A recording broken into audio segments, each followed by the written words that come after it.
से प्रेम रखता है वह शिष्य सदैव यश का प्राप्ति होता है। और फिर संध्या हेतु संध्या क्यों करनी चाहिए? आचार्य कहते हैं जो अनजाने में पाप हो जाते हैं उन पापों का विनाश हो जाता है। और अनजाने में पाप होते कैसे हैं? अगर हम किसी पथ पर चल रहे हों, पथ माने होता है रास्ता, अगर हम किसी रास्ते पर चल रहे हों, अगर हमारे चरणों के नीचे कोई छोटा सा जीव आ जाए तो उसकी मृत्यु हो जाती है। ऐसे अनजाने में पाप हो जाते हैं। और फिर संध्या करने से पाप दूर हो जाते हैं। मैं विचार करने लगा कि यह मानव शरीर हमें किस लिए प्राप्त हुआ है। तो आचार्य कहते हैं दे धरी कर या फल भाई भजिए राम सब काम बिहाई। यह मानव शरीर हमको भगवान के भजन करने के लिए मिला है, सत कीर्तन करने के लिए मिला है। पर मानो इस धरती पर आने के बाद, इस वसुंधरा पर आने के बाद भूल जाता है परमात्मा को। किसी कवि ने कहा है कि बहुत बड़ा परिवार बनाया, बहुत बड़ा परिवार बनाया, उससे बड़ा झमेला, और अंतिम में सब छोड़ छाड़ उड़ जाता हंस अकेला। अगर हम इस धराधाम पर आए हैं तो हमको भगवान का भजन अवश्य करना चाहिए। एक व्यक्ति ने एक व्यक्ति से पूछ दिया तुम कौन हो, कहां से आए हो, कहां जाओगे? उसने उत्तर क्या दिया?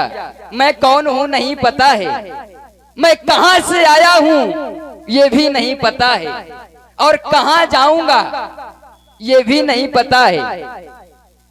तो एक महात्मा ने एक कवि ने अपनी कलम उठाई, लिख दिया कहां से आए, कैसे आए, किसी को ये मालूम नहीं, और कौन बूंद मोती बन जाए इन मेघों को मालूम नहीं।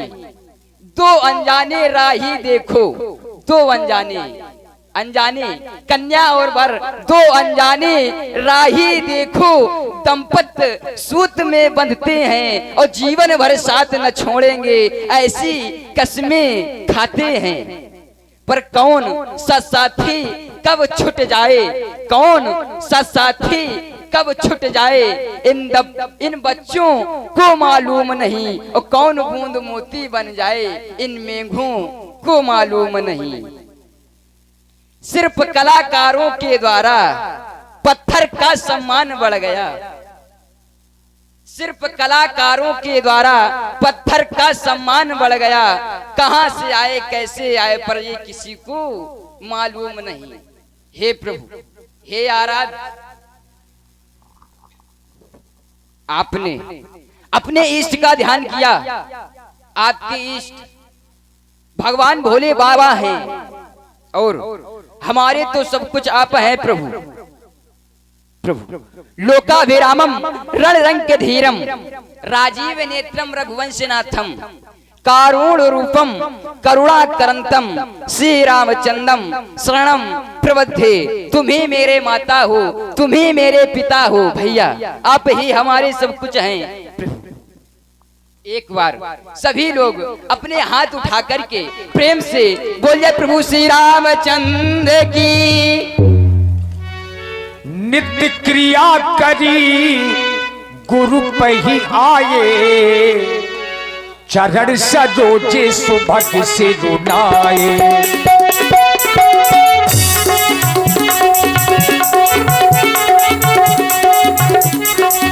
सतनंद तब जनक बुलाए, सतनंद तब जनक बुलाए, कौशिक मुनि बहादुरत पठाए।